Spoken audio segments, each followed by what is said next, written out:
Ер нь боловч гэдэг бүтээгдэхүүн яг ерөнхий сайн түүхийд ашиглаад тэгээд яг хүндээ зориулсан зөв бүтээгдэхүүн хийвэл тийм хямд байх бас боломжгүй байна. Сайн байцгаана үзэгчдээ, баялаг бүтээгч Антропиано нэвтрүүлгийн энэ удаагийн зочноор хөл дэвтэйхэн чигийг шингээдэг эрүүл мэндэд ашиг тустай үндэсний үйлдвэрлэл эко оловчийг онцолж байна.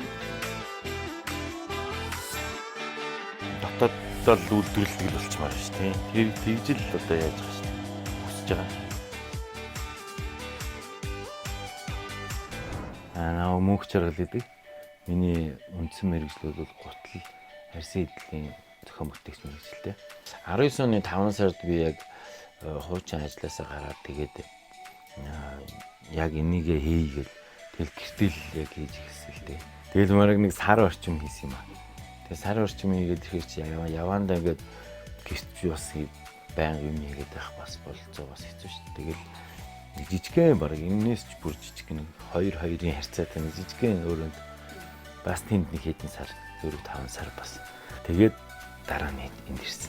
Одоо манайх нийтдээ 4 хүн ажиллаж байгаа. Тэгээ би өөрөө ороод хөдөлчин байна, эсгүүрчин. Тэгээ би өөрөө бас ерөнхий юмд нь оролцсон. Дахиад гадуур дотор тийм түгээлд тооцоо моцоо хийх гэдээ бас ажил нийлээ хийх. Ер нь боловч гэдэг бүтээгдэхүүн яг ерөнхий сайн түүхийд ашиглаад тэгээд яг хүндээ зориулсан зөв бүтээгдэхүүн хийвэл тийм хямд байх бас боломжгүй байхгүй. Тэгээд манайхан ч одоо нэг боловч гэхэл нөгөө нэг хямдхан 2-3 мянган төгрөгийн боловчаал тэрнийхээ л нөгөө нэг үнийн юугаар бодоод идэг. Гэтэл боловч нь өөрөө гутлыг хамгаална. Дээрээс нь хөлний доторх нь гутлын доторх эрүүл ахуйг бас хангаж идэг бүтээгдэхүүн учраас энэ өөрөө маш сайн материалыг хийдэг ёстой байхгүй. Манай үйлдвэрлэлийн одоо гол дамжлага бол энэ эсгүүрийн дамжлага байна. Тэгээ эсгүүрийг бол бид нэр ийм зориултын захиалж хэлээд ийм хутгаар эсгдэг. Энийг бол одоо гараар юм уу одоо эсгэх тийм боломж бол байхгүй маш. Тэгэх юм бол маш цаг алдна. За одоо би одоо чи ингэ эсгүүр хийж үз.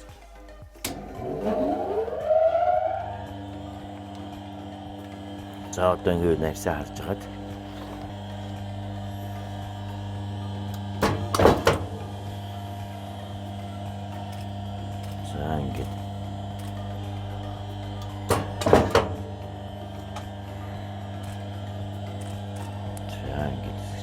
одоо энэ ингээд нэг хос оловч.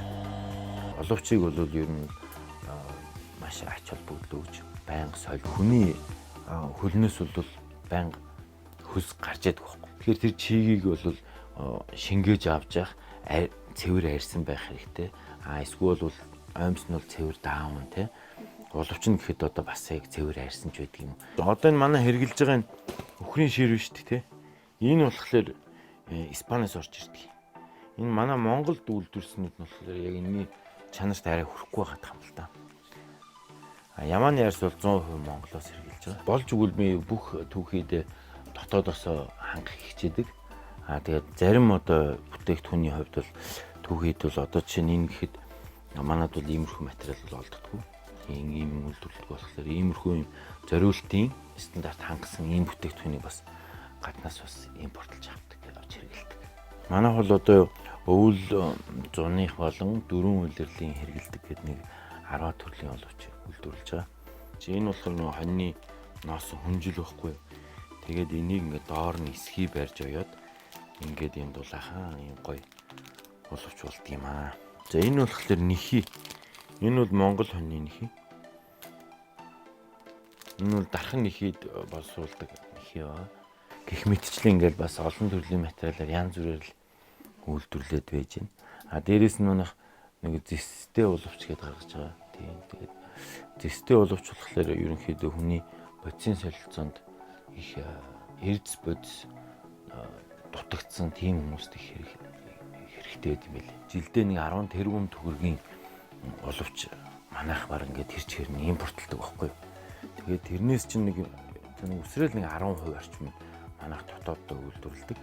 Тэр нь болохоор ихэвчлэн зүгээр нэг өвлийн эсхий боловчлоо байхгүй.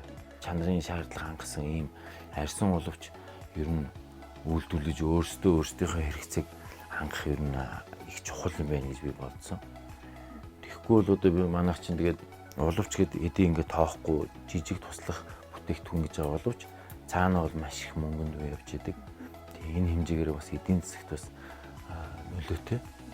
Тэгээд ер нь тэрний бол бас тодорхой хувийг дотооддоо үйлдвэрлэе. Энэ зах зээлийг ч гэсэн бас хөгжүүлээ, энэ бүтээгдэхүүнийг бас хөгжүүлэе гэсэн ийм зорилготой байна.